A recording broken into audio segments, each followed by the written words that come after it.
الله من الشيطان الرجيم.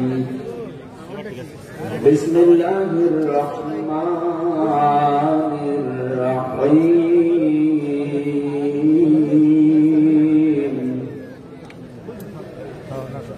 محمد رسول الله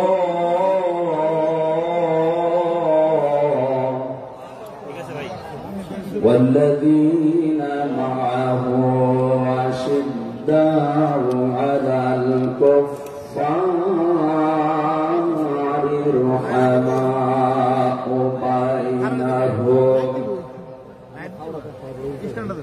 رحماء بينهم تراهم ركعا سجدا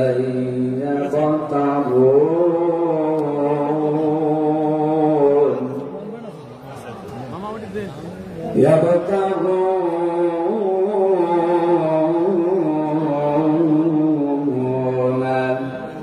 فضلا من الله ورضوانا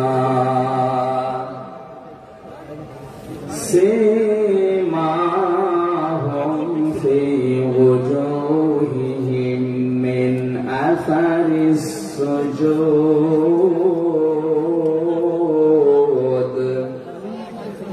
ذلك مثلهم في التوراة ومثلهم في الإنجيل.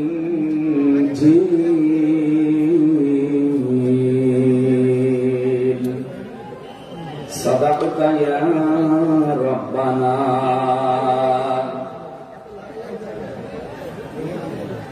عن أبي هريرة رضي الله تعالى عنه قال قال النبي صلى الله عليه وسلم من أحب لله وأبغض لله وأطاع لله ومنع لله فقد استكمل الإيمان. رواه مسلم.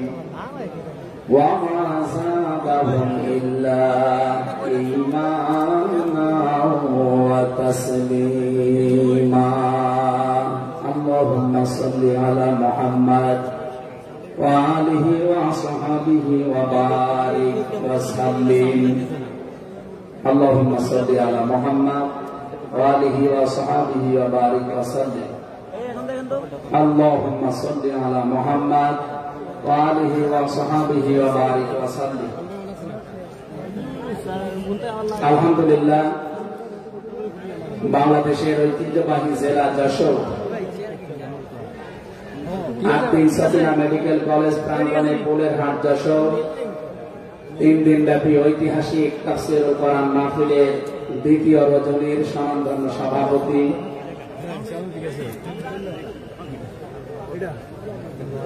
অন্তরের তৃতীয় সন্তান, ইসলামিক চিন্তাবিদ, চিকিৎসাবিদ মরহুম শেখ আকিজউদ্দিন, তার বড় সন্তান আলহাজ ডাক্তার শেখ মহিউদ্দিন আতালাল্লাহু আমরাহু ওয়া বারাকাল্লাহু ফি হায়াতি। বলেন আমিন। এ মাহফিলে এতক্ষণ যিনি কথা বললেন ইসলামিক চিন্তাবিদ, মুফাসসিরে কোরআন ছোট ভাই মাওলানা রফিকুল ইসলাম মাদানী দামাত বারকাতুহুল আলিয়া।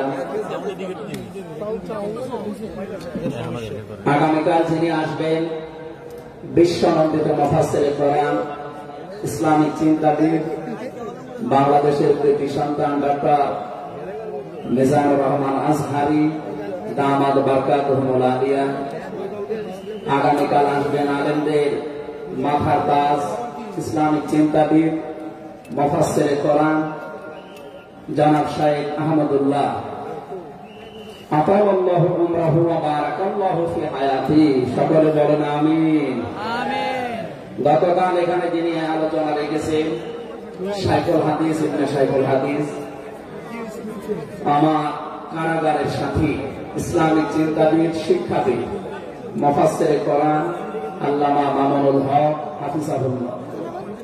গতকাল আলোচনা রেখেছেন শ্রদ্ধাভাজন বড় ভাই মুফাসসির কোরআন আব্দুল হাই মোহাম্মদ সাইফুল্লাহ, আতাল্লাহু উমরাহু ওয়া বারাকাল্লাহু ফি হায়াতি। সকলে বলেন আমিন। মঞ্চের ডানে বামে যারা আছেন সম্মানিত ব্যক্তিবর্গ, সামনে বসা মুসলমান ভাইরা, পর্দার আড়ালের সম্মানিতা মা এবং বোনেরা, প্রশাসনের ভাইরা, প্রাণ প্রিয় যশোরবাসী, আমি প্রথমে দোয়া করছি মহান রব্বুল ইজ্জত ওয়াল জালালের দরবারে মরহুম শেখ আকিজউদ্দিন, তার একজন সন্তান এই দুনিয়া থেকে বিদায় নিয়েছে। কে মাহফিল যিনি এককভাবে বাস্তবায়ন করতে খুলনা বেজেরডাঙ্গার ময়দানে, উনি কয়েক বছর আমাদের ভেতরে নেই। আলহাজ শেখ মমিন উদ্দিন, আল্লাহ রাব্বুল আলামিন তার কবরটাকে যেন জান্নাতুল ফেরদাউস বানিয়ে দেন, বলেন আমিন। দল মত জাতি বর্ণ ধর্ম নির্বিশেষে কোরআনে কারীম শোনার জন্য যারা এই ময়দানে ছুটে এসেছে রাতের বেলা, আমরা যে খুশি প্রকাশ করার জন্য বলছি আলহামদুলিল্লাহ। সম্মানিত দুইজন উপস্থাপক, আজকে আপনাদের সামনে যারা কথা বলছিলেন, আমাদের যশোরের কৃতি সন্তান বিশিষ্ট সঙ্গীত শিল্পী শ্রদ্ধাভাজন বড় ভাই জনাব কবির বিন সামাদ দামাত বারকাতুহুল আলিয়া। সম্মানিত উপস্থাপক হিসেবে আরেকজন আছেন বাংলাদেশের কৃতি সন্তান ইসলামিক চিন্তাবিদ নাশিদ শিল্পী বড় ভাই জনাব আমিরুল মুমিনিন মানিক হাফিজাহুল্লাহ। যে আল্লাহ আমাদেরকে কণ্ঠ ছেড়ে দিয়েছেন কথা বলার জন্য। 15.5 বছর মনে হচ্ছিল যে আমাদের বুকের উপর একটা পাথর চাপা দেওয়া আছে। পাথরটা আল্লাহ নিজের কুদরতি ভাবে সরিয়ে দিয়েছে। যে আল্লাহ আমাদেরকে এখন এই যে কথা বলার মতো সুযোগ দিয়েছেন, বলেন আলহামদুলিল্লাহ। পৃথিবীতে মানুষ যা পেয়েছে সব কিছুর তুলনায় আল্লাহর কাছে কোরআনে কারীম শ্রেষ্ঠ সম্পদ। আজকের এই ময়দানে সম্পর্ক শুধু কোরআনে কারীমের সাথে, নয়তো আমরা এই হাজার লক্ষ মানুষেরা এ রাতের বেলা প্রচন্ড শীত অপেক্ষা করে আসতাম। শুধুমাত্র শেখ মহিউদ্দিন সাহেব ডাক দিলে আমরা আসতাম, বিষয়টা এমন না। এখানে সম্পর্ক এই সৌন্দর্যের সাথে কোরআনে। এখানে যারা স্বেচ্ছাসেবকের দায়িত্বে আছেন, আমি তাদেরকে ওয়েলকাম জানাচ্ছি, ধন্যবাদ জানাচ্ছি। তাদের এই কষ্ট, তাদের এই শ্রম আল্লাহ রাব্বুল আলামিন যেন জান্নাতে যাওয়ার পাতিহ বানিয়ে দেন, বলেন আমিন। কোরআনে কারীমে রাব্বুল আলামিন বলেন, কুল বিফাদলিল্লাহি ওয়া বিরহমাতিহি ফাবিযালিকা ফালইফরাহু হুয়া খায়রুম মিম্মা ইয়াজমাউন, বলেন আল্লাহু আকবার। আল্লাহ পাক বলেন, নবী আপনি বলুন, তাম পৃথিবী যাপে আনন্দে আছে, যাকে ঈদ করে যায়, সিদ্ধ করে যা অর্জন করে, আমি আল্লাহর কাছে কোরআনে কারীম শ্রেষ্ঠ সম্পদ। সুতরাং কোরআন যারা পেয়েছে তারা যেন আনন্দ করে। আজকে খুলনা বিভাগের মানুষগুলো, খুলনা বিভাগ সহ বাংলার অন্যান্য বিভাগ থেকেও মানুষের আজকে এসেছে কোরআনে কারীম সত্যি যারা শোনার জন্য, বোঝার জন্য এসেছি। এটা পুরো এখন ইবাদত চলছে। আমরা খুশি দুনিয়ার সব কিছুর তুলনায় আজকে, বলেন আলহামদুলিল্লাহ। প্রাণ প্রিয় শ্রোতা মণ্ডলী, কোরআনের শ্রোতা যারা আমরা এখানে বসে আছি, এর আগে যারা দুনিয়ায় কোরআনে কারীম শুনেছে, কিয়ামত পর্যন্ত যারা শুনবে, কোরআনে কারীমের শ্রোতাকে 3 ভাগে বিভক্ত করে দিয়েছে। এখানে ওই 3 প্রকার মানুষ আছে, কিয়ামত পর্যন্ত তারা থাকবে। প্রথম নাম্বারে কোরআনে কারীম শোনার পরে যারা বাধা দিয়েছিল এই দুনিয়ায়, আল্লাহর কোরআন তাদেরকে ঘোষণা দিয়েছে তারা কাফের। এই বাংলাদেশে আমরা এই 54 বছরে নামধারী মুসলমান কিন্তু অনেক কাফেরের আচরণ দেখতে পেয়েছি। সূরা হামিম সাজদার 26 নম্বর আয়াতে আল্লাহ তাদের পরিচয় দিয়েছেন, وَقَالَ الَّذِينَ كَفَرُوا لَا تَسْمَعُوا لِهَذَا الْقُرْآنِ وَالْغَوْا فِيهِ لَعَلَّكُمْ تَغْلِبُونَ। আল্লাহ পাক বলেন, কাফেরেরা সিদ্ধান্ত নিয়েছিল সব চলতে দেওয়া যাবে, মুহাম্মদের কোরআনে কারীম এটা চলতে দেওয়া যাবে না। কারণ তারা বুঝেছিল এটা ১,৫০০ বছর আগে নাযিল হওয়া। ভালোভাবে আবু জেহেল টের পেয়েছিল, বুঝেছিল এই কোরআনে কারীম মুহাম্মদুর রাসূলুল্লাহ যেটা বোঝাতে চায় এটা যদি সত্যি জনগণ বুঝতে পারে আর মেনে নেয়, আমি যে অবৈধ চেয়ারে বসে আছি চেয়ার থাকবে না।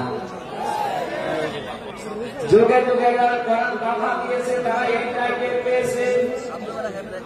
তারা খুব ভালোভাবে জানে কোরআন যারা প্রচার করে সত্যিই কোরআনের এই কথাগুলো যদি সাধারণ মানুষেরা জনগণ বুঝে ফেলে, আমরা যে শয়তানি করি, আমরা যে অবৈধভাবে টিকে আছি এটা থাকবে না। এই জন্য বাস্তবতা হচ্ছে কোরআন শুনলে বাধা দেবে এরা ১ নম্বরে কাফের। আমরা জানি কাফের মারা গেলে জানাজা হয় না, হয়? বলেন বলেন, কাফেরের জন্য দোয়া করা জায়েজ নেই।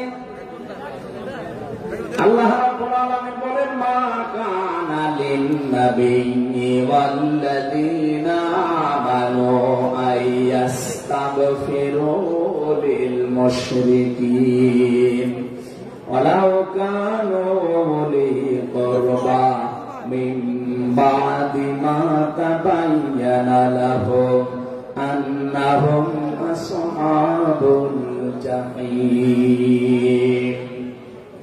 সূরা তাওবা 113 নম্বর আয়াতে আল্লাহ জানিয়েছেন, হযরত ইব্রাহিম আলাইহিস সালাম সম্পর্কে যদি আয়াতটা নাযিল হওয়া তামাম দুনিয়ার মানুষকে উদ্দেশ্য করা আয়াত দিয়ে, হে নবী, কোন নবীর জন্য কোন ঈমানদারের জন্য এটা জায়েজ না, শোভনীয় না, উচিত না যে কোন মুশরিক মারা গেলে তার জন্য আল্লাহর কাছে সে ক্ষমা চাবে, ইস্তিগফার করবে।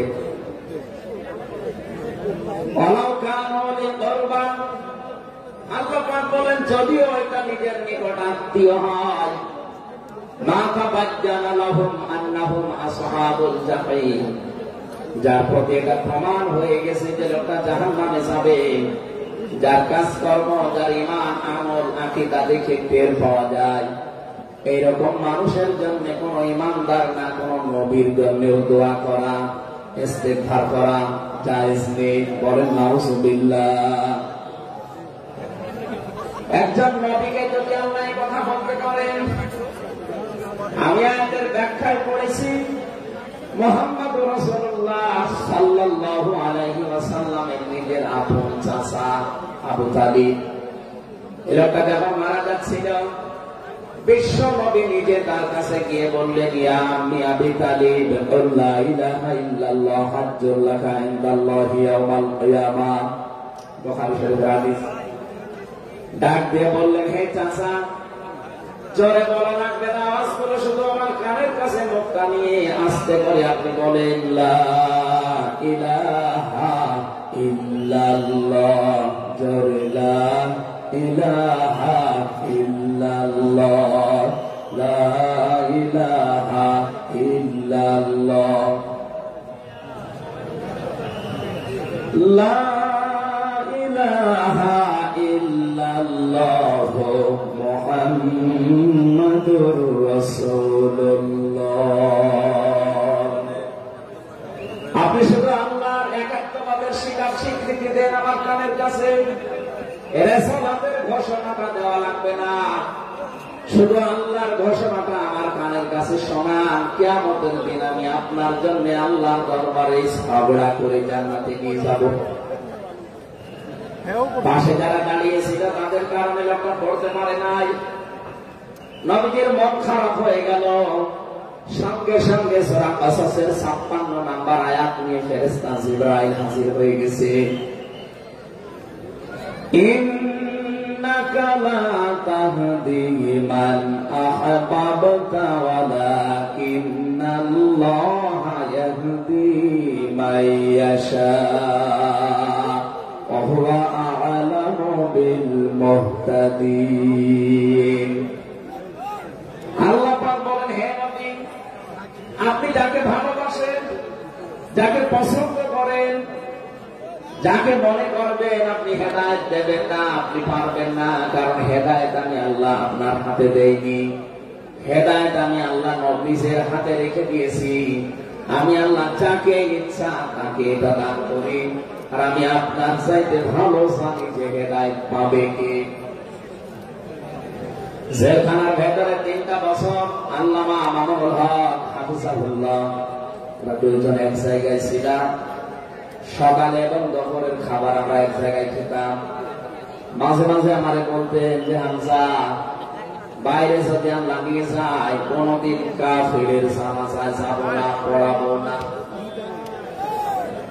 আমার বারবার জিজ্ঞাসা করেছি, ভাই আপনি কাফের পান কোথায়? বাংলাদেশে তো সেরকম কাফের আমরা দেখি না। আয়াতটা আমাকে সঙ্গে বলেছিলেন, কাফের তো তারা যারা আল্লাহ কোরআনে বাধা দেয়। সুতরাং এই দেশে যারা কোরআনে বাধা দেবে, সে ডাইরেক্ট হোক ইনডাইরেক্ট হোক, সূরা হামিম 26 নম্বর আয়াতের দলিল অনুযায়ী লোকটা কাফের। কাফেরের জানাজা পড়া কিন্তু হারাম। আমার মনে হয় এখন দেশের অবস্থা যা, আমরা যদি এই সিদ্ধান্তে উপনীত হতে পারি যে কাফেরের জানাজা বন্ধ হয়ে যাবে, আগামীতে কোরআনে কারীম বাধা দেওয়ার মতো সাহস অনেকেই করবে না। কোরআনে কারীমের সূরা ১ নম্বরে পেলাম যারা কাফের। 15.5 বছর থেকে শুরু করে 54 বছর আমরা যা দেখলাম, অনেকে কিন্তু ডাইরেক্ট ইনডাইরেক্ট বাধা দিয়েছেন। এখনো যদি ওরকম মানুষ থাকেন এই দেশে, আপনি তাওবা করবেন, আপনি সংশোধিত হয়ে যাবেন। আর যেহেতু এখন সংস্কার চলছে, আপনি নিজেকেও সংস্কার করে নেবেন। কোরআনের শ্রোতা হিসাবে আমরা 2 নম্বরে পেয়েছি তাদের নাম।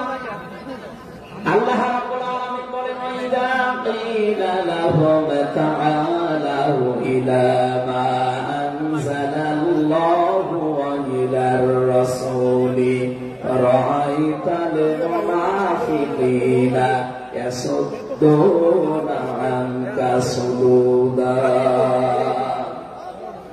সূরা নিসা 61 নম্বর আয়াতে আছে, হে নবী, মানুষদেরকে আপনি যখন বলবেন আসো আল্লাহর বিধানের দিকে, আসো রাসূলের জীবনের দিকে আসো, আপনি দেখতে পাবেন অনেক মানুষ শুনতে আসবে কোরআন, আপনার কথাও শুনতে আসবে। কিন্তু যখন দেখবে যে এগুলো কোরআনের সাথে আমাদের জীবনের মিল নেই, রাসূলের এই আদর্শের দিকে ডাকে, এগুলোর সাথে বাস্তবতা আমাদের মিলে না, আর আইতাল মুনাফিকিনা ইয়াসুদ্দুনা আনকা সুদুদা, আপনি দেখতে পাবেন মানুষগুলো আস্তে করে আপনার কাছ থেকে পেছন ফিরে কেটে পড়ছে। বলেন নাউজুবিল্লাহ। সুতরাং কোরআন শুনতে এসে যেগুলো যাদের জীবনে মিলবে না, এই মানুষগুলো যদি মন খারাপ করে, রাগ করে, যে কোনো কায়দায় চলে যেতে চান, আপনি মনে করবেন মুনাফিকের জাত আপনার ভেতরে আছে। আল্লাহ আমাদের হেফাজত করুন, বলেন আমিন। 3 নম্বর শ্রোতা বর্ণনা পেয়েছি সূরা আনফালের 2 নম্বর আয়াতে। আল্লাহ পাক বলেন, ইন্নামাল মুমিনুনা আল্লাযীনা ইযা যুকিরাল্লাহু ওয়াজিলাত কুলুবুহুম ওয়া ইযা তুলিয়াত আলাইহিম আয়াতুহু যাদাতুহুম ঈমানা ওয়া আলা রাব্বিহিম ইয়াতাওয়াক্কালুন। চিৎকার করে বলেন আল্লাহু আকবার। আল্লাহ পাক বলেন, আমার দৃষ্টিতে তো কোরআনের শ্রোতা আসলে মুমিন তারা যাদের সামনে আমার নাম উচ্চারণ হলে তাদের অন্তরাত্মা কেঁপে ওঠে, আমার আয়াতগুলো তাদের সামনে তেলাওয়াত হলে এ মানুষগুলোর ঈমান ভেতরে যা আছে এটা আরো বেড়ে যায়। এখানে সাহাদাতুল ঈমান আর ব্যাখ্যায় আমি দেখেছি, শরীরের পশমগুলো দেখবেন আপনি হঠাৎ খাড়া হয়ে যাবে, বাম স্তনের 2 আঙ্গুল নিচে একটা গোস্তের টুকরা আছে, ওটা কাঁপবে, কাঁপাকাঁপি করবে, একটা অনির্বাচন শোক আপনি আলাদা অনুভব করবেন। এই চিন্তা যদি এখন আমাদের ভেতরে তৈরি হয়, আলা রাব্বিহিম ইয়াতাওয়াক্কালুন, বাড়ি যাওয়ার আগে এই সিদ্ধান্ত নিয়ে যাওয়া যাবে যে আল্লাহ ছাড়া আর কারো উপরে আমরা ভরসা করি না। বলেন সুবহানাল্লাহ। এই 3টা আয়াত দিয়ে আমি বোঝাতে চেয়েছি কাফের কারা, মুনাফিক কারা, আল্লাহর দৃষ্টিতে মুমিন কারা। 3 নাম্বারে এই তরিকায় যদি আমরা এই 3টি গুণ অর্জন করতে পারি, আজকে আল্লাহর কথাগুলো শুনলে আপনার ভেতরে কাঁপ ধরবে। 2 নাম্বারে আল্লাহর আয়াত তেলাওয়াত হবে, যখন বুঝতে পারবেন যে কি বলে, ওয়াইদা সামিউ মা উনজিলা ইলার রাসূলি তারা আ'য়ুনাহুম তাফীদু মিনাদ দাম'i মিম্মা আরাফু মিনাল হক ইয়াকুলুনা রাব্বানা আমান্না ফাক্তুবনা মা'আশ শাহিদিন। সূরা মায়েদা 7 নাম্বার পারার 1 নাম্বার পৃষ্ঠার 1 নাম্বার লাইনের 83 নাম্বার আয়াতে আছে। তাফসীরে ফি সিলালিল কোরআন থেকে শোনাচ্ছি, রব্বুল আলামিন বলেন, নবী আপনি যখন ওদের সামনে পড়বেন, আমার এই আয়াতগুলো যখন ওরা মন দিয়ে শুনবে, অনুধাবন করতে পারবে, উপলব্ধি করার যোগ্যতা যাদের আছে, আপনি দেখবেন ওদের চোখ দিয়ে মনের অজান্তে পানি পড়ছে। এখানে অ্যাক্টিভ হন আরো, কারণ কোরআন শোনার 2টা নিয়ম আল্লাহ দিয়েছেন, ফাসতামিউ লাহু ওয়া আনসিতু। শুধু শোনা না, তাহলে সামিয়া দিতেন। আল্লাহ ফাসতামিউ দিয়েছেন, এজন্য মনোযোগ সহকারে শুনতে হবে। আজকের তেলাওয়াতকৃত আয়াত থেকে আমরা তাফসীর আকারে কথা বলবো ইনশাআল্লাহ। 2 নম্বরে চুপ থাকা লাগবে। আমি এখনো অনেককে দেখতে পাচ্ছি এদিকে ওদিকে তাকাচ্ছেন, গল্প করছেন। আশা করছি কোরআনে বর্ণিত আল্লাহর এই 2টা নির্দেশ আপনি মেনে নেবেন। 1 নম্বরে চুপ থাকবেন, 2 নম্বরে মনোযোগ সহকারে শুনবেন। লাআল্লাকুম তুরহামুন, আশা করা যায় আল্লাহর রহমত এখানে নাযিল হবে। আল্লাহ আমাদেরকে আয়াতটা মেনে চলার তৌফিক দেন, বলেন আমিন। এখানে কোরআনের আলোচনা শুনলে সবার চোখে পানি আসবে না। যারা এটা উপলব্ধি করতে পারবে, অনুধাবন করতে পারবে, আপনি দেখবেন তাদের মনের অজান্তেই কখন যেন চোখ দিয়ে পানি গড়িয়ে পড়ছে, তারা নিজেরাও টের পাবে না। আল্লাহ যেন এই 3 নাম্বার এই প্রকার শ্রোতা হিসাবে আমাদের কবুল করেন, বলেন আমিন। দরুদ আর সালাম পাঠ করছি আমাদের নবী মুহাম্মদুর রাসূলুল্লাহ সাল্লাল্লাহু আলাইহি ওয়াসাল্লামের প্রতি, যার প্রতি কোরআনে কারীম আল্লাহ নাযিল করেছে। সেই কোরআনকে যদি আপনি জিজ্ঞাসা করেন, হে কোরআন, যার উপরে নাযিল হলে তার সম্পর্কে তোমার ভেতরে কোনো কিছু আছে, কোন পরিচয়? আল্লাহ রাব্বুল আলামিনের কোরআন আমাদেরকে শোনাচ্ছেন, وَإِذْ قَالَ عِيسَى ابْنُ مَرْيَمَ إِنِّي رَسُولُ اللَّهِ إِلَيْكُمْ مُصَدِّقًا لِمَا بَيْنَ يَدَيَّ مِنَ التَّوْرَاةِ। আয়াতের শেষের দিকে আল্লাহ ইসমুহু আহমাদ এই শব্দ দিয়ে জানিয়েছেন, হযরত ঈসা আলাইহিস সালাম তিনি জানিয়ে গিয়েছেন এই পৃথিবীতে আমার পরে একজন নবী আসবেন যার নাম হবে আহমদ। আমাদের নবীর পরিচয়টা আল্লাহ কোরআনে কারীম যিনি নাযিল করলেন তার উপরে, তার ভেতরে তার নামটা আল্লাহ সংরক্ষণ করে দিয়েছেন। প্রশ্ন আসতে পারে, এক একজনের তো বহু নাম আমরা দেখি, হে কোরআন তোমার ভেতরে কি মুহাম্মদুর রাসূলুল্লাহ সাল্লাল্লাহু আলাইহি ওয়াসাল্লাম এই নাম তোমার ভেতরে আল্লাহ কি তার সম্পর্কে দিয়েছেন নাকি?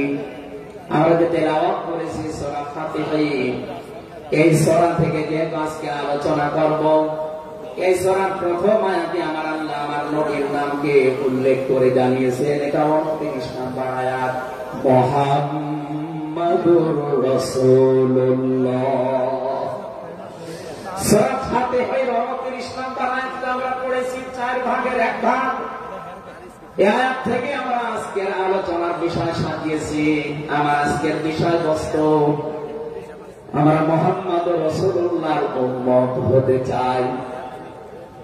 সত্যি যদি আল্লাহর দৃষ্টিতে বিশ্বনবী মুহাম্মদুর রাসূলুল্লাহর উম্মত আমরা হতে চাই, মাস্ট বি তেলাওয়াতকৃত আয়াতের এই বর্ণিত গুণগুলো আমাদের এখন থেকে অর্জন আরম্ভ করা লাগবে। আমি সহ যারা এসেছি অবশ্যই আল্লাহ এই গুণগুলো এখন থেকে যেন পালন করার তৌফিক আমাদেরকে দান করেন, আমিন। সূরার নাম সূরা ফাতিহা, ফাতাহ মানে বিজয়। এই সূরার প্রথম আয়াতের ভেতরে এই শব্দটা আছে, এখান থেকে নামকরণ করা হয়েছে। আল্লাহ রাব্বুল আলামিন বলেন, ইন্না ফাতাহনা লাকা ফাতহান মুবিনা। অবশ্যই হে নবী, আমি আপনাকে একটা সুস্পষ্ট বিজয়ের সুসংবাদ দিচ্ছি।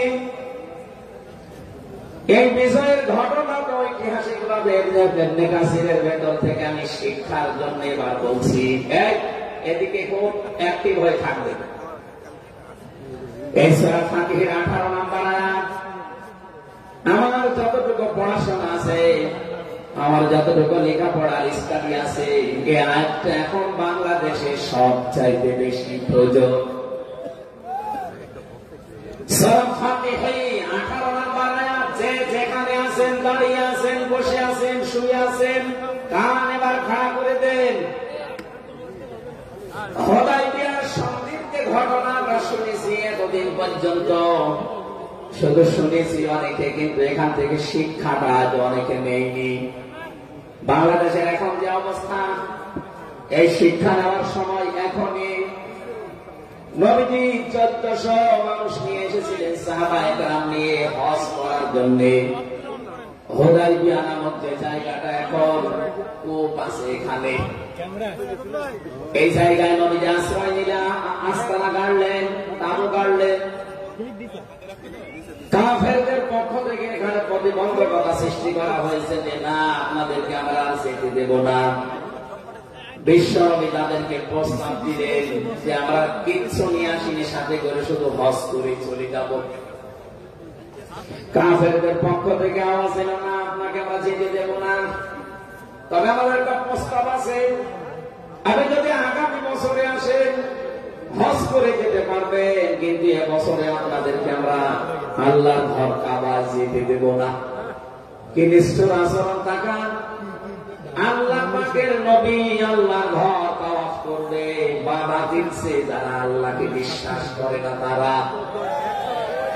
বাংলাদেশে 50টা বছর কোরআনে কারীম প্রচার করেছে যারা, কোরআনের পাখি শহীদ আল্লামা দেলাওয়ার হোসাইন সাইদি রহমাতুল্লাহ আলাইহি, তার নামে মামলা দেওয়া হয়, কেস দেওয়া হয়। তিনি নাকি ধর্মীয় অনুভূতিতে আঘাত দিয়েছে। আমার তো মনে হয় 1000 বছর আগে নবীজিকে যারা বাধা দিয়েছিল আল্লাহর ঘর কাবায় হজ করতে দেবে না, 1000 বছর পরে যেন তাদের প্রেতাত্মারাই ফিরে এসেছে। আল্লাহর নবী বললেন, ঠিক আছে, ওসমানকে পাঠালাম। হযরত ওসমান ইবনে আফফান রাদিয়াল্লাহু তাআলা আনহু তিনি গেলেন। হযরত ওসমানকে তারা আটক করার পরে ঘোষণা দিয়ে দিল, কতিলা ওসমান ইবনে আফফান, ওসমানকে হত্যা করা হয়েছে। এই সংবাদ যখন নবীজির কাছে এসেছে, যশোরবাসী খুব খেয়াল করেন, এখানে হযরত ওসমানকে তারা হত্যা করার ঘোষণা দিয়ে মিথ্যা একটা সংবাদ পাঠিয়ে দিয়েছে নবীজির কাছে। নবীজি সাহাবায়ে কেরামকে বললেন, যারা ইহরামের কাপড় পরে এসেছিল সব এখন খুলে ফেলো। সাহাবায়ে কেরাম বলেন, হে রাসূল, ইহরামের কাপড় খুললে হজ? বলে, হজ আগামী বছর। বাংলার মুসলমানের আমি কেন বলছি আয়াতটা 2-1 মিনিট পরে আপনি টের পাবেন। দ্বিতীয় নম্বর নবীজি বললেন আজকে রমজান মাস, এটা রমজান মাসের এখন আধা ঘন্টা 1 ঘন্টা সময় আছে মাত্র ইফতারি করার। এখনই ভেঙে ফেলো, ইফতারি করে ফেলো। তারপরে আগামীতে রোজা আবার রমজান সিয়াম আবার করে দেওয়া যাবে। যে দুইটা সিদ্ধান্ত নিলেন, দুইটাই ফরজ, একটা রোজা একটা হজ। নবীজি কিন্তু জানতেন ইহরামের কাপড় খুলে ফেললে হজ ভেঙে যাবে, আর একটু পরেই তো ইফতারি করলে রোজাটা হয়ে যায়। বিশ্ব নবী বলেন না এক্ষুনি রোজা ভেঙে ফেল। আবার বলছে কান খাড়া করেন, আমি কিন্তু 2 মিনিটের ভেতরে জায়গায় যাব। এত বড় দুইটা বড় বড় ফরজ বিধান নবীজি লঙ্ঘন করছে। কারণটা কি? কারণ একটাই, ওরা একজন নিরপরাধ মানুষকে আটক করে হত্যার ঘোষণা দিয়েছে। আপনি বাংলাদেশকে 15.5 বছরের সাথে ওই ঘটনাটা মিলান। একটা নিরপরাধ মানুষ, মাত্র একজন, তাকে আটক করে হত্যার ঘোষণা দেওয়ার কারণে যদি নবী মুহাম্মদ রাসূলুল্লাহ হজ ছেড়ে দিতে পারেন, রোজা ছেড়ে দিতে পারেন, তিনি ওই বাবলা গাছের নিচে হাত দিলেন। সাহাবায়ে কেরামকে বললেন আমার হাতের উপরে সবাই হাত লাগাও, আমি আজকে তোমাদেরকে বায়াত গ্রহণ করাবো, শপথ নেব তোমাদের কাছে। 1399 জন নবীর সাথে আছেন, আর হযরত ওসমানকে যেহেতু তারা আটক করেছে, এই 1399 জন সবাই নবীর হাতের উপরে একটার পরে হাত দিতে আছে। বিশ্ব নবী ডাক দিয়ে বলেন সাহাবীরা, জিবরাইল এই মাত্র সূরা ফাতিহা এই সূরা 18 নম্বর আয়াতটা আমাকে তেলাওয়াত করে শুনিয়ে গেল। জিবরাইল এসেছিল, তোমরা কেউ দেখতে পাওনি। জিবরাইল আয়াতটা শুনিয়েছে, লাকাদ রাদিয়াল্লাহু আনিল মুমিনিনা ইয ইউবাইউনাকা তাহতাশ শাজারাতি ফালিমা মা ফি কুলুবিহিম ফানজালাস সাকিনাতা আলাইহিম ওয়া আসাবাহুম ফাতহান করিবা। খুব খেয়াল করেন, সেই সময় পর্যন্ত আমি চলে এসেছি। নবীজি নিজের বাম হাতটা সাহাবায়ে কেরামদের উপরে রেখে বললেন, সাহাবীরা আজকের এই বায়াতের উপরে, শপথের উপরে আল্লাহ পাক নিজেই জানিয়েছেন যে তিনি রাজি হয়ে গেছেন। আয়াতটা শুরু করার আগে আল্লাহ দুইটা তাকিদ দিয়েছেন, লাম এবং কদ। লাকাদ রাদিয়াল্লাহু আনিল মুমিনিন। আল্লাহ পাক বলেন আমি নিজে মুমিনদের উপরে অবশ্যই অবশ্যই রাজি হয়ে গেছি। রাজি হব না, হয়ে গেছি। তাহতা শাজারাতি, এই গাছের নিচে আপনার হাতের উপরে যারা হাত দিয়ে আজকে শপথ বাক্য পাঠ করছে, ওসমান হত্যার বদলা না নিয়ে কেউ মদিনায় ফেরত যাবে না। আমি আল্লাহ তাদের মনের খবর সেহেতু জানি। ফালিমা মা ফি কুলুবিহিম, তারা যে শপথ নিচ্ছে এটা কিন্তু লোক দেখানোর জন্য না, এটা মন থেকে। ফানসালাস সাকিনাতা আলাইহিম, তাদের উপরে আমি আল্লাহ প্রশান্তি নাযিল হয়ে গেছে অলরেডি। ওয়া আসাবাহুম ফাতহান করিবা, তাদেরকে আমি আসন্ন একটা বিজয়ের সুসংবাদ দিচ্ছি। সুতরাং এই বায়াতের দোয়ানের উপরে যেহেতু সবাই হাত দিয়েছে, ওসমানের হাতটা এখানে নেই, হেন আপনার বাম হাতটা উপরে তুলে ধরেন, এইটা আমি ওসমানের হাত হিসাবে মেনে নিলাম। তার মানে 1400 মানুষের উপরে আমি আল্লাহ অলরেডি রাজি হয়ে গেছি। আমার মুসলমান ভাইরা, এবার আমি খেয়াল করার জন্য আর একবার বলছি, এইটা বলার জন্য আমি এতক্ষণ ঘুরছিলাম। একটা নিরপরাধ মানুষকে ওরা মিথ্যা তথ্য ছড়িয়েছে যে আটক করা হয়েছে, মেরে ফেলা হয়েছে, হত্যা করা হয়েছে। নবীজি একজন মানুষের জীবনের বদলা নেওয়ার জন্য 1400 মানুষকে তিনি বায়াত করাচ্ছেন। শপথ বাক্য পাঠ করাচ্ছেন। একটু খেয়াল করেন তো, একজন মানুষের জীবনের জন্য জীবন দিতে প্রস্তুত 1399 জন আর নবী সহ। এমন বাক্য তিনি পাঠ করিয়েছেন, এমন শপথ নিয়েছেন যে আল্লাহ অলরেডি রাজি হয়ে আয়াত নাযিল করছেন। নবীজি বললেন ওরা ওসমানকে হত্যা করেছে, ওসমান একজন নিরপরাধ মানুষ। একটা নিরপরাধ মানুষকে বিনা কারণে আটক করে হত্যা করেছে, ওদের কোনো ক্ষমা নেই। আমরা আজকে 1400 মানুষ শপথ নিলাম, ওদেরকে হত্যার প্রতিশোধ না নিয়ে আমরা কোনোদিন আর মক্কা মদিনায় ফেরত যাব না। আমার তো মনে হচ্ছে বাংলাদেশে এখনো বহু মানুষ বিনা কারণে যাদেরকে হত্যা করা হয়েছে, নিরপরাধ মানুষগুলোকে ফাঁসির কাছে ঝোলানো হয়েছে, কত মানুষকে মৃত্যুর দিকে ঠেলে দিয়েছে। এখনো জিন্দা শহীদ জনাব এটিএম আজহারুল ইসলাম এখনো জেলখানায় পৌঁছতেছে। বানানো বিচার ব্যবস্থা, বানানো বিচারপতি, নিজেদের উকিল, নিজেদের পিপি, নিজেদের সাক্ষী, নিজেদের রায় সব দিয়ে একটা মানুষকে 17 বছর আপনি আটক করে রেখেছে। আমার তো মনে হয় এখন সময়ের দাবি সূরা ফাতিহা থেকে যে তাফসীর শুনছেন, আজ এই বাংলার 18 কোটি জনগণের উপরে যদি আল্লাহ পাক খুশি হতে চান, এই নিরপরাধ মানুষগুলোকে জেলখানা থেকে মুক্ত করা লাগবে।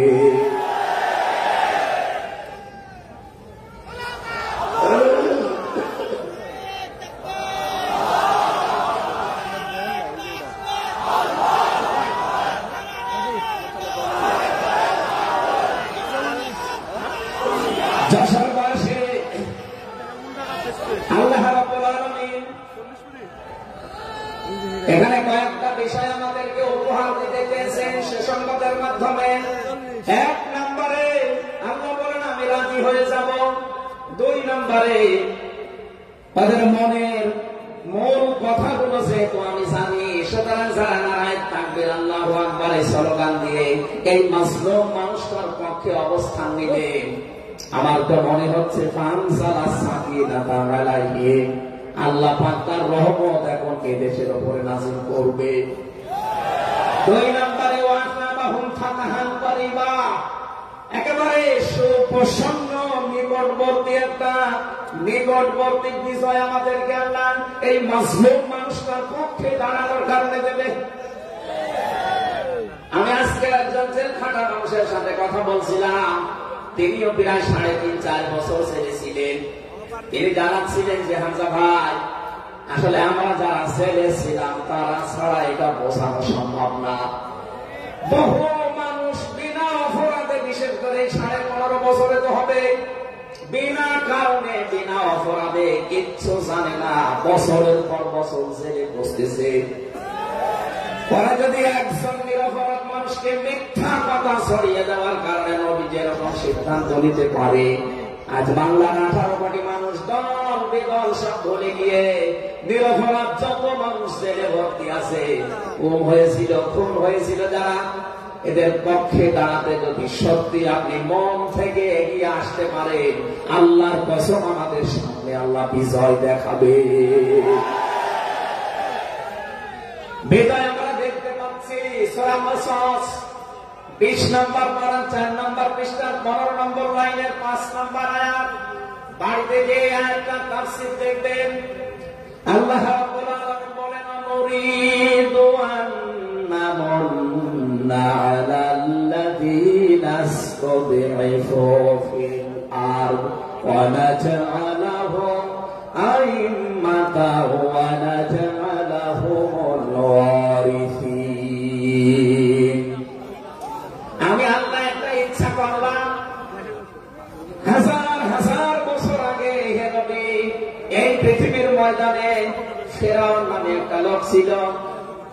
রাষ্ট্রীয় ক্ষমতায় থাকার কারণে ওই দেশে বিভিন্ন দলে বিদলে বিভক্ত করে মানুষকে রেখেছিল, আর একটা দলকে সে টার্গেট নিয়ে ঠাসা করে, ছোট করে, হীন করে রেখেছিল। সেই দলটা ছিল মুসা নবীর দল। আমি আল্লাহ একটা ইচ্ছা করলাম, জমিনের উপরে যাদেরকে দুর্বল করে রেখেছে ফেরাউন, এই দুর্বল দলের উপরে আমি আল্লাহ মরণ করব। মরণ মানে অনুগ্রহ করা, দয়া করা। আমি আল্লাহ দয়া করব তাদের উপরে, মরণ করব। এই কারণ আমি তাদেরকে জমিনের শাসন ক্ষমতায় বসাতে চাই, জমিনের উত্তরাধিকারী তাদেরকে বানিয়ে দিতে চাই। জমিনের উপরে তাদেরকে আমি ক্ষমতায় বসাবো, এটা আমি আল্লাহর ইচ্ছা। বলেন তো আল্লাহ যদি কোনো ইচ্ছা করে ওটা রদ করার কেউ আছে? আরো জোরে বলেন আছে? সুতরাং এই আয়াত দিয়ে আমি যেহেতু 100% আয়াতটা বিশ্বাস করি, হাজার হাজার বছর আগে ফেরাউনের এই জীবনের সাথে, কাহিনীর সাথে, তাফসীরের সাথে আমি বাংলাদেশে আয়াতটা মিলিয়েছি। দেখতে পেয়েছি 2024 সালের 5 আগস্টের পরে একটা দলের সাথে আয়াতটা মিলে যাচ্ছে। আপনি যাই মনে করেন এইটাই বাস্তব।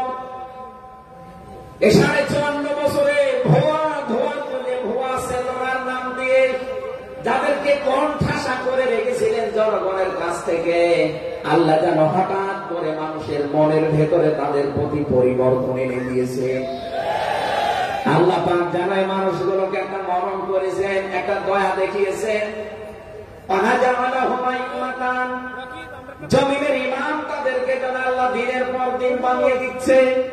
তাদের আচার ব্যবহার, তাদের চরিত্র, তাদের ব্যবহার, তাদের মাধুর্যতা, তাদের যে ইখলাস, এগুলো দেখছে আমার আল্লাহ দিনের পরে দিন। জমিনের ইমাম তাদেরকে আল্লাহ বানাচ্ছেন। আয়াতের শেষের কথা, আল্লাহ তাদেরকে জমিনের ওয়ারিস বানিয়ে দেবে। যেহেতু আল্লাহর সিদ্ধান্ত রদ করা যায় না, তিনি যা ইচ্ছা তাই করেন। ইন্নামা আমরুহু ইযা আরাদা শাইআন আইয়াকুলা লাহু কুন ফায়াকুন। আল্লাহ পাক বলেন, আমি যদি কোনো ইচ্ছা করি শুধু বলি কোন, সঙ্গে সঙ্গে ফায়াকুন হয়ে যায়। কোরআনের ব্যাপারে আমার 100% বিশ্বাস নিয়ে কথা বলছি আমি। এই আয়াতগুলো মাস তুমি আমার আল্লাহ বাংলাদেশে দেখাবে। বলেন আমিন। আরো জোরে বলেন আমিন। 6 নম্বর আয়াত হচ্ছে অনুমাক্কিনা লাহুম ফিল আরদ। আমি আল্লাহ তাদেরকে জমিনের চেয়ারে ক্ষমতায় বসিয়ে দেব। কেন জানো? অনুরিয়া ফিরআউনা ওয়া হামানা ওয়া জুনুদাহুমা মিনহুম মা কানু ইয়াহদারুন। আমি আল্লাহ দেখাতে চাই ফেরাউনকে, হামানকে আর তার সৈন্যবাহিনীকে, তারা তাদেরকে সবচাইতে বেশি ভয় করত জমিনে যাদেরকে, সেই মুসা নবীর দলকে আমি আল্লাহ জমিনের শাসন ক্ষমতায় বসিয়ে তাদেরকে দেখাবো। এই 54 বছর জালেম এবং মুনাফিকরা সবচাইতে বেশি ভয় বাংলাদেশে যাদেরকে করেছে, তাদের প্রতি মানুষের মন মানসিকতা আল্লাহ ঝুঁকিয়ে দিয়েছে। এই জন্য কোরআনের আয়াতের উপরে বিশ্বাস করে বলছি, এই বাংলাদেশে যারা নিরপরাধ মানুষ আছে তাদেরকে যদি 5 তারিখের পরে বিভিন্ন আন্দোলনের কারণে, মানবিকতার কারণে ছেড়ে দেওয়া হয়, বিশেষ করে ম্যাডাম খালেদা জিয়াকে আপনি ছেড়ে দিয়েছেন। এরপরে আমরা দেখতে পেলাম আব্দুল সালাম পিন্টু ভাইকে ছেড়ে দিয়েছেন। এরপরে গিয়াসউদ্দিন মামুন ভাইকে ছেড়ে দিয়েছেন। মিয়ানুরউদ্দিন অপু ভাইকে ছেড়ে দিয়েছেন। আমরা চাই জনাব এটিএম আজহারুল ইসলামকেও মুক্তি দেওয়া হোক। এরা বিপক্ষে আছেন কারা? দেখে লিল্লাহি তাকবীর।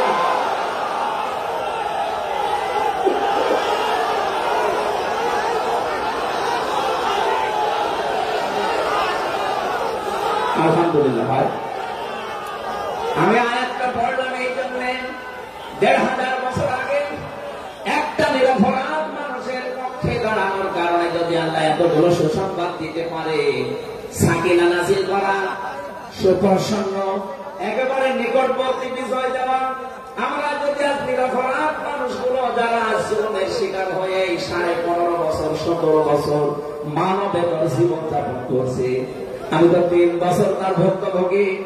3টা বছর আমাদেরকে ফাঁসির কন্ডেন্সের ভেতরে 24 ঘন্টা লকআপ দিয়ে রাখতেন। কি করেছিলাম আমরা? আজকে এই যে মাহফিলের 6 জন আলেমের ভেতরে আমরা 3 জন এক জায়গায় ছিলাম জেলখানার, আর বাকি 3 জনের ভেতরে একজন তো বাইরের দেশে। আর দুইজন আব্দুল্লাহ সাইফুল্লাহ শাহেদ আহমদুল্লাহ, দুইজন মুসলিম। তাদেরকেও কোরআনের কথাই দেশে 15.5 বছর আপনারা বলতে দেননি। এখানে আমি আয়াত থেকে যেটা শিক্ষা দিতে চাই, কাটসান কথা বলছি। বাংলাদেশে যদি আল্লাহ সাকিনা প্রশান্তি মনে এবং বাইরে আপনি দেখতে চান, সুপ্রসন্ন বিষয় যদি দেখতে চান, অবশ্যই আপনাকে নিরপরাধ যারা এখনো পর্যন্ত বিভিন্ন জায়গায় মজলুম হয়ে আছে তাদের পক্ষ নেওয়া লাগবে। আল্লাহ আজকে আমাদের জীবনে 100% মেনে চলার তৌফিক দান, বলেন আমিন। এই সূরা ফাতিহা থেকে আমরা পড়েছি 29 নম্বর আয়াত। আমাদের আলোচনার বিষয় মুহাম্মদুর রাসূলুল্লাহর উম্মত কারা। রব্বুল আলামিন বলেন মুহাম্মদুর রাসূলুল্লাহ, মুহাম্মদ সাল্লাল্লাহু আলাইহি ওয়াসাল্লাম আল্লাহর রাসূল। হে নবী, দুনিয়ার কেউ যদি আপনার রিসালাত স্বীকার না করে, কেউ যদি সাক্ষী না দেয়, আমি আল্লাহ নিজে সাক্ষী দিয়ে দিলাম আপনি আমার রাসূল। সুতরাং এই বাংলার জমিনে কেউ যদি নবীর আদর্শ না মানে, বিশ্ব নবীর কোনো ক্ষতি হবে না, আল্লাহর কোনো লস নেই, যত ক্ষতি আমাদের। কথা বলে না কেন? কোরআনের চোখ লাগিয়ে দেখতে পাচ্ছি এদেশে হাজারো মানুষ জাহান্নামে দৌড়াচ্ছে। কারণ নবী মুহাম্মদুর রাসূলুল্লাহ বাদ দিয়ে পৃথিবীতে যদি অন্য কাউকে কিয়ামত পর্যন্ত কেউ আদর্শ মেনে চলে, কোরআনের কসম দিয়ে বলছি মাস বিদটা জাহান্নামী। এজন্য এরকম আচরণে যারা আছেন, বুঝে হোক না বুঝে হোক, আল্লাহ রাব্বুল আলামিনের পরিচয় দেওয়ার আগে আমার আল্লাহ রাসূলের পরিচয় আমাদের কাছে দিয়েছে। রাব্বুল আলামিন বলেন কুল হুয়াল্লাহু আহাদ আল্লাহুস সামাদ লাম ইয়ালিদ ওয়া লাম ইউলাদ ওয়া লাম ইয়াকুল লাহু কুফুয়ান আহাদ। এখানে আল্লাহর একাত্মবাদের শিক্ষা দেওয়া হচ্ছে। আল্লাহ পাক বলেন হে নবী আপনি বলুন, অবশ্য স্মরণ হচ্ছে যার কথা, তার কথা তো আগে বলার দরকার ছিল। এখানে আগে রিসালাতের ঘোষণাটা দেওয়া হয়েছে, কুল হে নবী আপনি বলুন। ও বাংলার মুসলমানেরা, ফেরাউনের জীবনী পড়ে আমি দেখেছি সে কিন্তু আল্লাহর একাত্মবাদের ঘোষণা দিয়েছিল, কিন্তু রিসালাতের ঘোষণা দেয়নি, এজন্য লোকটা ঈমান পায়নি। বাংলাদেশে বহু মানুষকে আমরা দেখতে পাচ্ছি আল্লাহর কথা বললেও বলেন আমরা কি নামাজ পড়ি না, রোজা রাখি না, আমি কি হজ করি না, দান সাদকা করি না, এগুলো সব আল্লাহর বিধান। এগুলোর পাশাপাশি আল্লাহ প্রেরিত পুরুষ যিনি আমাদের এই জামানায়, আল্লাহ প্রেরিত পুরুষ যিনি কিয়ামত পর্যন্ত, তার নাম মুহাম্মাদুর রাসূলুল্লাহ। জ্ঞানী মানুষ যারা বসে আছেন এক কথায় তারা বুঝবেন আমি জানি। আজ বিশ্ব নবীর আদর্শ বাদ দিয়ে আপনি কার আদর্শ মানেন আপনার বিবেকের কাছে প্রশ্ন করে। এটা রাজনীতি মনে করে কেউ যদি চলে যান আপনার কপালে আগুন লাগবে, আপনারও মরণ হবে ফেরাউনের মতো। আল্লাহকে মেনেছিল কিন্তু রিসালাত মানে নাই। এদেশে আজ অনেকে আল্লাহর কথা বললে নামাজ পড়ে, রোজা রাখে, হজ করে আসে, দান সাদকা করে। আরে ভাই এগুলো সবই আল্লাহর বিধান, আপনি আল্লাহকে মানেন, কিন্তু তার প্রেরিত পুরুষ এই জামানায় যিনি কিয়ামত পর্যন্ত, তার নাম মুহাম্মাদুর আবার জোরে বলেন মুহাম্মাদুর রাসূলুল্লাহ। এতক্ষণ পর্যন্ত যা বললাম আমি আশা করছি আপনি বুঝেছেন। বিশ্ব নবী বাদ দিয়ে অন্য কারো আদর্শ জমিনে মানা যাবে না। মানলে আপনি বুঝে মানেন, আর না বুঝে মানেন আপনি জাহান্নামী। এখন যদি মুসা আলাইহিস সালাম আসে দুনিয়ায়, যদি ঈসা নবী এখন আসে, আর আমরা কেউ যদি আল্লাহর নবী মুহাম্মদুর রাসূলুল্লাহকে বাদ দিয়ে ঈসা নবী মুসা নবীকে মেনে চলি, নিশ্চয় আপনি জাহান্নামী। এটা রেকর্ড হচ্ছে, সারা দুনিয়ায় যাবে। সূরা আলে ইমরানের ৮০ নম্বর আয়াত। অন্য ধর্মে যারা আছেন, ইহুদি, খ্রিস্টান, আহলে কিতাব যারা দাবি করেন, এমনকি এই মুশরিকদের ভেতরেও যারা বৌদ্ধদের ভেতরে যারা অমুসলিম তাদেরকে বলছি আপনারা ভুল পথে আছেন। আপনারা তাদেরকে নবী নাম বলে চলেন, যিশু বলে, ঈসা আলাইহিস সালামকে, মুসা আলাইহিস সালামকে আপনারা যোসেফ বলে রাখেন। আপনাদের সমস্ত নবীগুলো তাওরাতে ইনজিলে অলরেডি ঘোষণা দিয়ে গেছে যে আমাদের পরে একজন শেষ নবী আসবে, তার নাম মুহাম্মদুর রাসূলুল্লাহ বা আহমদ। তাকে যদি তোমরা জীবদ্দশায় পেয়ে যাও, পৃথিবীর সব কিছু ছেড়ে দিয়ে তার আদর্শটা গ্রহণ করবা, নয়তো পথভ্রান্ত হয়ে পথভ্রষ্ট হয়ে জাহান্নামে যাওয়া লাগবে। যাকে মেনে চলার দাবি করেন সেই যিশু, সেই যোসেফ, হযরত ঈসা নবী, হযরত মুসা নবী, তারাই কিন্তু ঘোষণা তাওরাতে ইনজিলে দিয়ে দিয়েছে। হয়তো আপনাদের পুরোহিত যারা, ধর্মগুরু যারা, ঠাকুর যারা আপনাদেরকে শোনায় না। এই সত্য বিধান আপনি ইনজিলে পড়ে, আমার শেষের শব্দ ছিল ফিত-তাওরাতি ওয়াল ইনজিল। এই দুইটা কিতাব আপনারা পড়ে দেখবেন, এখানে আমাদের নবী, শেষ নবীর বর্ণনা আছে 903 জায়গায়। বলেন আল্লাহু আকবার। আল্লাহ পাক প্রথম শব্দে জানাতে চেয়েছেন, হে নবী, কেউ যদি আপনাকে স্বীকার না করে, কেউ না মানে, আমি আল্লাহ নিজে ঘোষণা দিলাম, ওয়াল্লাযীনা মা'আহু আশিদ্দাউ আলাল কুফফার। আপনার সঙ্গে সাথে যারা হবে, আপনার সাথে যারা থাকবে, আপনার উম্মত বলে যারা কিয়ামত পর্যন্ত দাবি করবে, তাদের ভেতরে এই গুণগুলো মাস্ট বি পাওয়া যাবে। যশোরবাসী, এবার আপনাদের জন্য আপনি মিলান পেয়ে একটা নিজের জীবনে আছে কিনা? ওয়াল্লাযীনা, আর যারা মা'আহু, আপনার সঙ্গে থাকবে, আশিদ্দাউ আলাল কুফফার, তারা কাফেরদের প্রতি বজ্রকণ্ঠ হবে। কালকে মাওলানা মোহাম্মদ হক, আমি ছিলাম কালকে চট্টগ্রামের ফেনীতে, তো লাইভ দেখেছি, উনি কিন্তু শেষের দিকে এটা জানিয়েছেন, ওঠো, বজ্রমুঠি করো, ঘোষণা দাও। কথা বলেন, কথা বলেন না কেন? আর এইটা সামারাইজ, আশিদ্দাউ আলাল কুফফার, কাফেরদের প্রতি কঠোর হওয়া লাগবে। সেই সময় এখন অলরেডি চলছে। প্রতিবেশী নামে আমাদের যারা আছে, যেহেতু প্রতিবেশী পাল্টানো যায় না, এই জন্য আমরা বেশি কিছু বলছি না। আমরা আশা করবো যে প্রতিবেশীর চরিত্র পাল্টাবে। নবীজি প্রতিবেশী সম্পর্কে এত বেশি কথা জানিয়েছেন, মাঝে মাঝে বলতেন, জিবরাইল, প্রতিবেশী সম্পর্কে যত কথা তুমি বলো, মনে হয় যে আমার জমি জায়গার ভাগ দেওয়া লাগবে। যেহেতু এত দামি জিনিস প্রতিবেশী, এত গুরুত্বপূর্ণ, আপনাদেরকে তো আমরা পাল্টাতে পারবো না, আমাদের জমির সাথে আপনাদের জমি। এই জন্য বলছে আপনারা চরিত্র পাল্টাবেন। আপনি মাইক্রোসফট, ভয়েস অফ আমেরিকা, এগুলো সব খ্রিস্টানরা, ইহুদিরা চালায়। তার আস্তামান দুনিয়ার 257টা রাষ্ট্রে কিন্তু অলরেডি জানিয়ে দিয়েছে, বিশ্বে সবচাইতে বেশি মিথ্যা কথা বলা হয় ভারতে।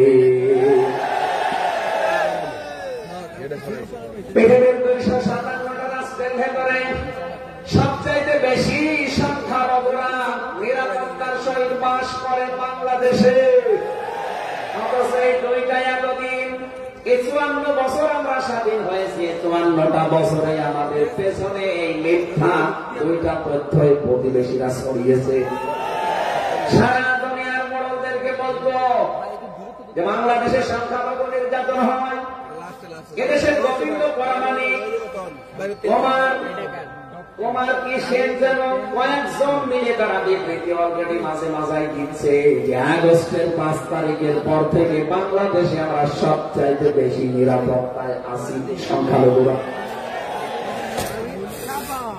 এখনো তো কোরআনে কারিম এই দেশে কায়েম হয়নি। আমি কোরআনের এই অনুষ্ঠান থেকে আপনাদেরকে গ্যারান্টি দিতে পারি, আল্লাহর কসম, কোরআনে কারিম যদি এদেশের রাষ্ট্রীয় ক্ষমতা চলে আসে, বাংলাদেশে সবচাইতে বেশি নিরাপদে থাকবে সংখ্যালঘুরা। একজন মুসলমানের মাথায় যদি কেউ আঘাত করে, একটা গুনাহ হবে। একটা মুসলিমের গায়ে যদি কেউ আঘাত করে, ডবল গুনাহ হবে। বাংলার মুসলমানেরা অনেকে মনে করেন যে এটা মনে হয় নতুন হাদিস না। আপনি একজন মুসলমানকে আপনি মানলেন, আপনার নিজের ভাই সে, আগে মুসলিম আখল মুসলিম, কিন্তু অমুসলিম আপনার ভাই, কথা কোরআনেও নেই হাদিসেও নেই। কি কথা বলেন না? তিনটা বিষয় যদি কারো ভেতরে পান, সে যেই হোক, এক নম্বরে কেউ যদি আমার কেবলাকে কেবলা মনে করে, তাহলে আখি সে আমার ভাই। দুই নম্বরে আমার জবাই করা জিনিস যদি সে খেতে চায়, তাহলে আখি সে আমার ভাই। তিন নম্বরে সে যদি আমার মতো নামাজ পড়ে, সে আমার ভাই। সুতরাং এই তিনটা বিষয় সামনে রেখে আমরা এই দেশে যারা আছি, মতের হয়তো মিল নেই, দলের হয়তো নামের মিল নেই, কিন্তু এই তিনটা বিষয় যারা মানবেন, আমার মতো নামাজ পড়বেন, আমার কাবাকে কাবা মনে করবেন, আমার জবাইকে তো বেস্ত আপনিও খাবেন, এতে যেই হোক এই দেশে আমরা সবাই তাকে ভাই ভাই ভাই মনে করি। কথা বলেন ঠিক কিনা? এই তিনটার বাইরে যারা আছেন তারা তো আর আমার ভাই না। তাদের সম্পর্কে কি? তারা আমার এই দেশের আমানত। এক নম্বরে এই সংখ্যালঘু যারা আছে, হিন্দু হোক, খ্রিস্টান হোক, বৌদ্ধ হোক, মুশরিক হোক, যাই হোক, যারা আছে তাদের উপর যদি আপনি অত্যাচার করেন, তাদের মন্দির ভাঙেন, তাদের দেবতাকে গালি দেন, তাদের মাথায় বাড়ি দেন, চাঁদাবাজি করেন, এক নম্বরে জুলুমের গুনাহ হবে, দুই নম্বরে আমানতের খেয়ানতের গুনাহ হবে। এই যে আমরা সাবধান থাকি। আগস্টের 5 তারিখের পরে আমরা অনেকের চরিত্র একটু ওলট পালট দেখতে পাচ্ছি।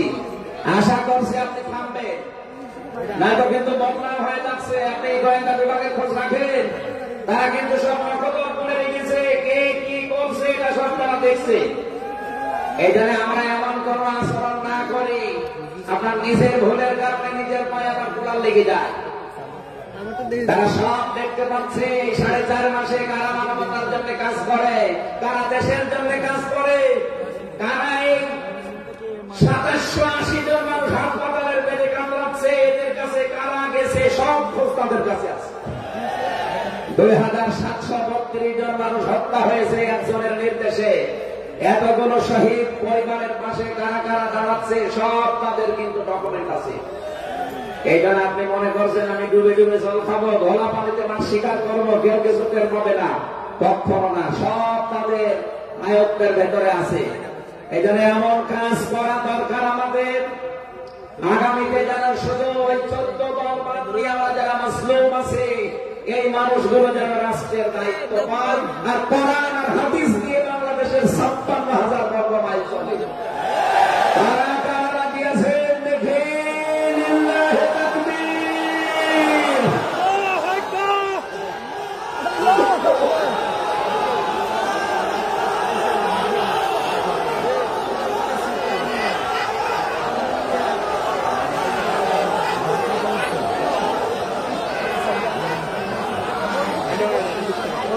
আমার ভাইরা,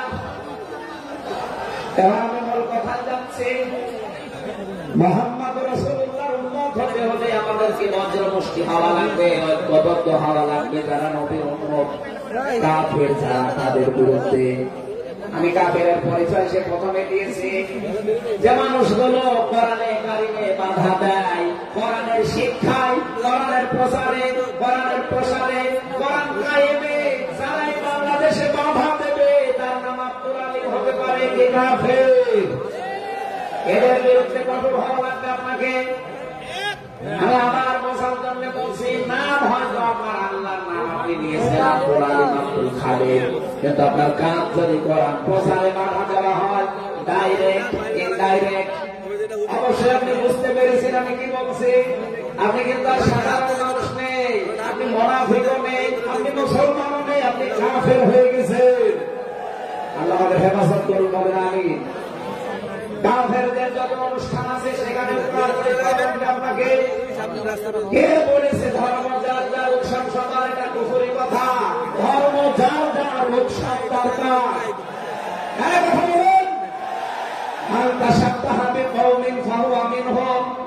যার সাথে যার সাদৃশ্য মিলবে, সে আচার ব্যবহারের ধর্মীয় রীতিনীতিতে কিয়ামতের দিন তার সাথে থাকা লাগবে। কোনদিন আজ পর্যন্ত আপনি পিটিয়েও কোন হিন্দু ভাইকে গরু জবাই করেন, যখন কোরবানি দেওয়ার জন্য তাকে পাবেন, তারা জানে যেটা আমাদের ধর্মীয় অনুষ্ঠান না, এটা তারা আসে না, ঠিক করে তারা আসে না। আপনি কোন কারণে সেখানে যাবেন?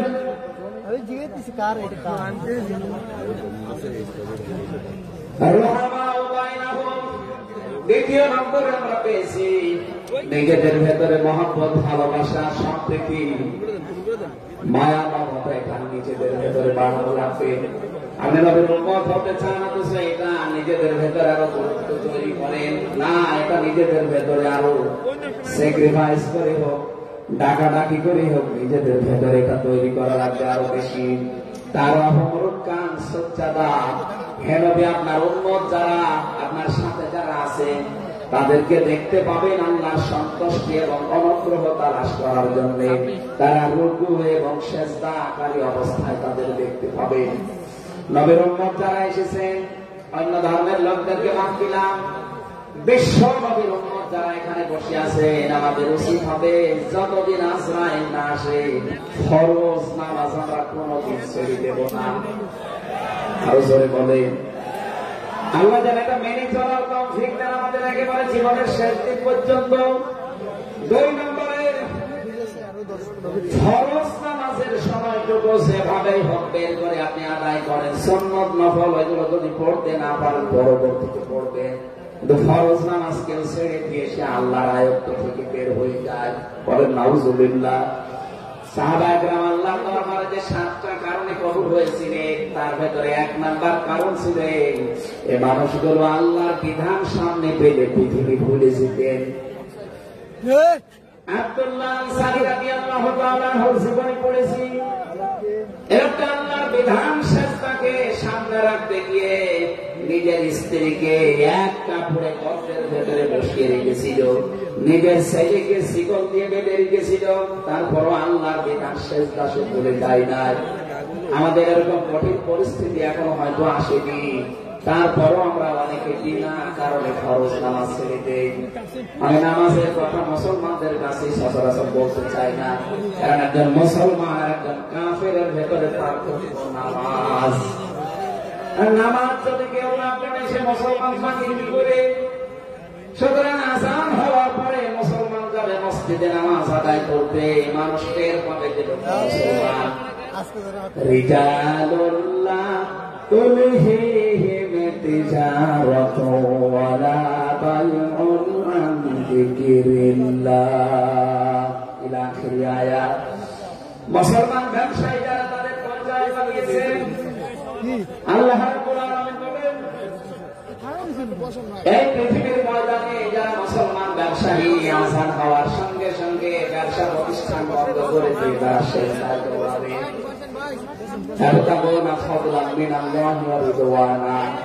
এখানে আল্লাহ 2টা শব্দ ব্যবহার করেছেন। আল্লাহ ফজল যদি কেউ চায় তাহলে অবশ্যই তাকে মসজিদে যাওয়া লাগবে।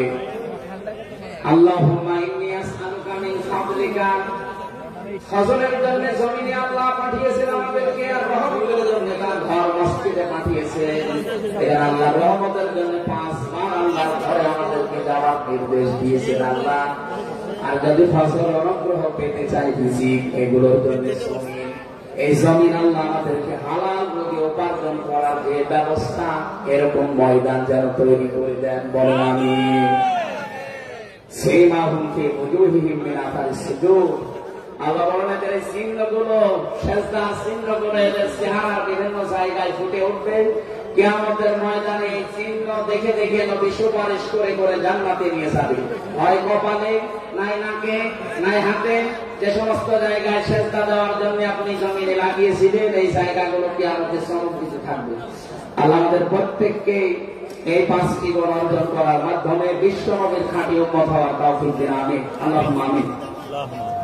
লা ইলাহা ইল্লা আনতা সুবহানাক ইন্নী কুনতু মিনাজ জালিমিন। রব্বানা যালামনা আনফুসানা ওয়া ইল্লাম তাগফির লানা ওয়া তারহামনা লানাকুনান্না মিনাল খাসিরিন। যেখানে যারা দাঁড়িয়ে আছেন মোনাজাতটা বসে করেন, যদি সব সুযোগ থাকে মোনাজাত হচ্ছে আল্লাহর কাছে, বসে করেন মোনাজাতটা। যেখানে যারা দাঁড়িয়ে আছেন বসেন, বসেন, প্রত্যেকে বসেন। মাথা নিচে করেন, চক্ষু বন্ধ করেন, নিজের জীবনের অপরাধ গুলো স্মরণ করেন মনে মনে। আমরা আশা করবো আজকে যতগুলো অপরাধ স্মরণ হবে তার ইজ্জতে আল্লাহ অপরাধ গুলো সব মাফ করে দিয়ে ওই জায়গাটা নেকি দিয়ে পাল্টিয়ে দেবে ইনশাআল্লাহ। ربنا ظلمنا أنفسنا وإن لم تغفر لنا وترحمنا لنكونن من الخاسرين رب العالمين যশোর কুলেরহাট সাকিনা মেডিকেল কলেজ প্রাঙ্গণে 3 দিন ব্যাপী ঐতিহাসিক তাফসীরুল কোরআন মাহফিলের দ্বিতীয় রজনীতে রাত 11টা বেজে গেছে।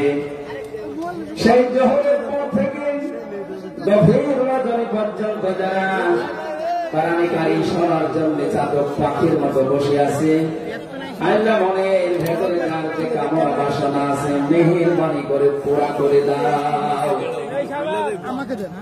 এই বিশাল আয়োজনের দিকে তুমি একটু তাকাও। আল্লাহ মনে হচ্ছে তারা জান্নাত সাজিয়েছে, তোমার হাবিব জানিয়েছে কোরআনের পেছনে যারা টাকা পয়সা খরচ করবে কিয়ামতে ওই অর্থের হিসাব তোমার কাছে দেওয়া লাগবে না। আজকের এই বিশাল ময়দান সাজাতে গিয়ে যারা টাকা পয়সা খরচ করেছে আকিস ফাউন্ডেশন, আকিস গ্রুপের যে ভাইগুলো, এদের এই টাকাগুলো কোরআনের ইজ্জতে কোরআনের প্রচারের জন্য কবুল করে নাও। সব যদি তুমি দিয়ে থাকো খুশি হয়ে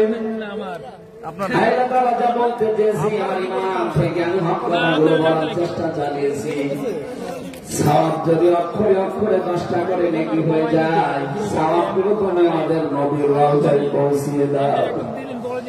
দুনিয়ার মাটির নিচে যারা ঈমান নিয়ে ঘুমিয়ে আছে এদেরকে ক্ষমা করে দাও। বিশেষ করে আমাদের মা বাবা যাদের নেই, যারা মাথা নিচে করে চক্ষু বন্ধ করে চোখের পানি ফেলে দিয়েছে মার বাবার জন্য, এই মুহূর্তে মা বাবাকে কবরে জান্নাতুল ফেরদাউস দিয়ে দাও। মরহুম শেখ আকিসউদ্দিন তার স্ত্রীরা যারা কবরে ঘুমিয়ে আছে, তার সন্তান মরহুম শেখ মমিনুদ্দিন ভাই সহ প্রত্যেকের কবরগুলো তুমি জান্নাতুল ফেরদাউস বানিয়ে দাও। এলাকায় মাটির নিচে যত মানুষ কবরে আছে আল্লাহ হাজার হাজার মাটি বুকের উপরে নিয়ে তাদের বুককে তুমি হালকা করে দাও, কবরগুলো জান্নাতের সাথে সংযোগ বানিয়ে দাও। এমাফের বাস্তবায়নে যারা শ্রম দিয়েছে চেয়েছে এইভাবে এগিয়ে এসেছে, আল্লাহ স্বেচ্ছাসেবক ভাইদেরকে, বিশেষ করে প্রশাসনের যে ভাইগুলো এসেছে নিজেদের বাবা মা ভাই বোন আত্মীয় স্বজন স্ত্রী পুত্র ছেড়ে যারা বাংলার বিভিন্ন প্রান্তে দায়িত্ব পালন করছে, আজকের বিশাল আয়োজন যারা পাহারা দিচ্ছে, নিজের এই পুরা দায়িত্বটা আল্লাহ তুমি ইবাদত হিসাবে কবুল করে নাও। সম্মানিত মা বোনেরা পর্দার আড়ালে বসে আছেন, খাদিজার মতো আয়েশার মতো তাদেরকে বানিয়ে দাও। এদের পেটে তুমি নেককার সন্তান দান করো আল্লাহ। আগামীর বাংলাদেশ তুমি মেহেরবানি করে কোরআনের হাতে তুলে দাও।